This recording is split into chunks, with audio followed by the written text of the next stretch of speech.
The Taliban took back control of Afghanistan as asylum seekers hung onto a departing U.S. military plane as it left Kabul airport.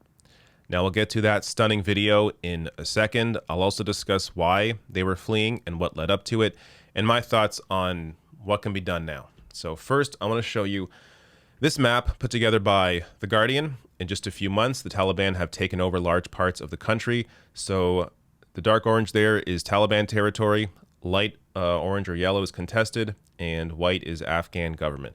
So this is May 11th, how it looked.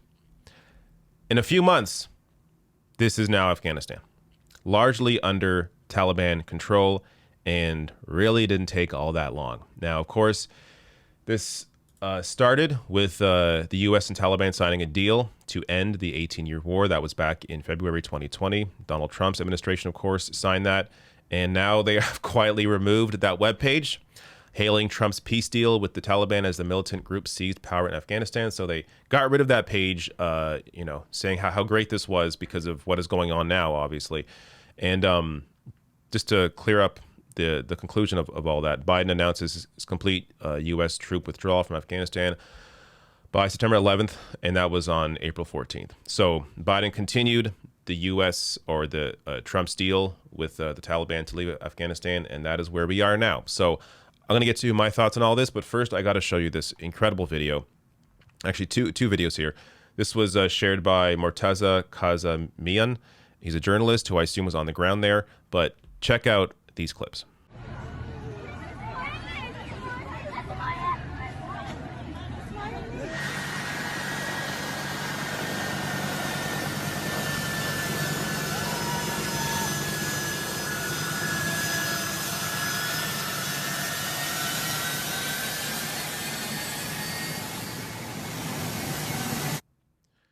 So just a couple of stunning videos there, and there's actually a third video that I'm not going to show you as it might violate YouTube's terms of service, but you have here a third video. Oppressed migrants and asylum seekers hung on military planes to escape the Taliban. They were still hanging on, many of them still hanging on as the plane was well into the air. And in this video, you could see, tiny dots falling from the plane, clearly people falling off the plane as it's well into the air. Just a disturbing video, but it shows you the desperation of many of the people on the ground who now need the support of nations that back this invasion to get out and get resettled. But I'll get to more on that in a second. First, just to clear up a little summary here from the AP, why people, many are trying to flee the country. So they're worried that the country could descend into chaos, or the Taliban could carry out revenge attacks against those who worked with the Americans or the government. Many also fear the Taliban will reimpose harsh interpretation of Islamic law that they used when they ran Afghanistan from 96 to 2001. Back then, women were barred from attending school or working outside the home. They had to wear the all-encompassing burqa and be accompanied by a male relative whenever they went outside. The Taliban banned music, cut off the hands of thieves, and stoned adulterers. The Taliban have sought to present themselves as a more moderate force in recent years and say they won't exact revenge, but many Afghans are skeptical of those promises. So the largest impact here is likely going to be on women's rights. And this is where, as I said, countries that backed this invasion, this war, this is where they need to be in helping these people. So Canada recently announced that they will accept 20,000 Afghan refugees, prioritizing the most vulnerable women leaders, human rights defenders, journalists, religious minorities, LGBTQ+, and families of already resettled interpreters. And this response here saying if the U.S. did this at a similar scale to domestic population, it would mean taking in over 170,000 Afghan refugees. So I have done videos in the past showing you how many more refugees Canada takes in than the U.S., especially over Trump. But here, there's an announcement coming, as I'll show you in a second, from Biden. Biden's going to react to what's going on in Afghanistan. Maybe part of that announcement is going to be taking in a large number of refugees, but I would be surprised if it was to scale the amount that Canada is taking in. And to be fair, Canada should also be taking in more. We're talking about countries that backed this invasion, that were there with U.S. troops. Canada needs to be there to take in as many as possible, and the U.S., of course, as well. Now, let me also get to why this is going to happen regardless.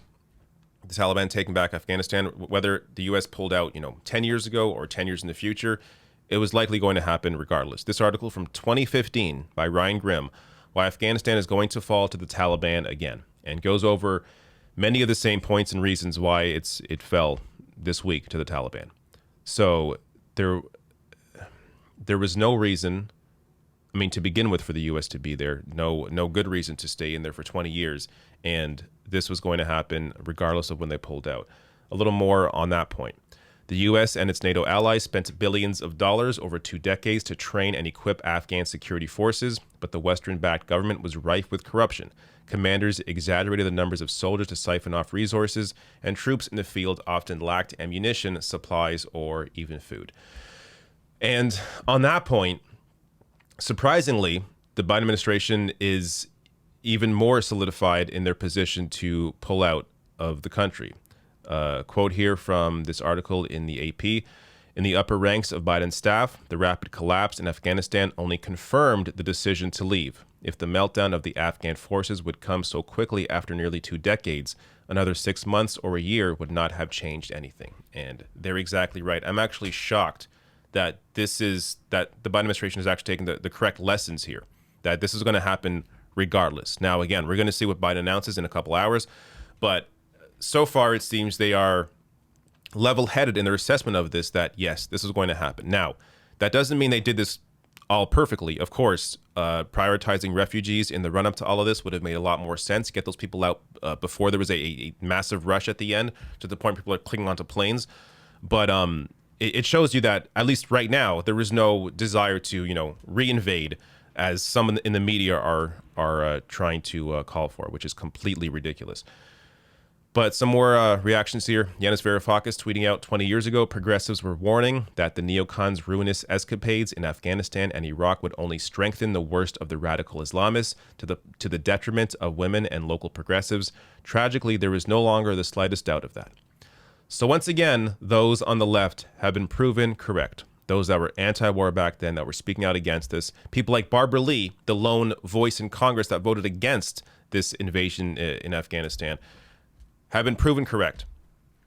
All of this, the billions poured into this, the amount of lives lost, both Afghan lives, U.S. lives, allies' lives, all complete destruction, all a completely insane decision, and clearly did not benefit anybody. Now, a couple last things. This is just incredible. So this is an article from February 15th, 1989, from Ashraf Ghani. If you don't know who that is, I'll tell you in a second. From the LA Times, the Soviets have left Afghanistan, making the collapse of the besieged puppet regime in Kabul just a matter of time. This is the new puppet, or newer puppet, of Afghanistan. Of course, the U.S.-backed puppet, Ashraf Ghani. He was the president in Afghanistan. He just recently fled the country along with everybody else. But here you have him. Just roles reversed here. So instead of the Soviets, it's now the U.S. The U.S. have left Afghanistan, making the collapse of the besieged puppet regime, which he was running, just a matter of time. Absolutely incredible. Just the way that, some of these stories are just completely circular. Last thing here, as I was saying, Biden made this announcement saying, I will be addressing the nation on Afghanistan at 3:45 p.m. Eastern today. So we will see what he announces. Maybe it's an announcement of the amount of refugees that they'll be taking in.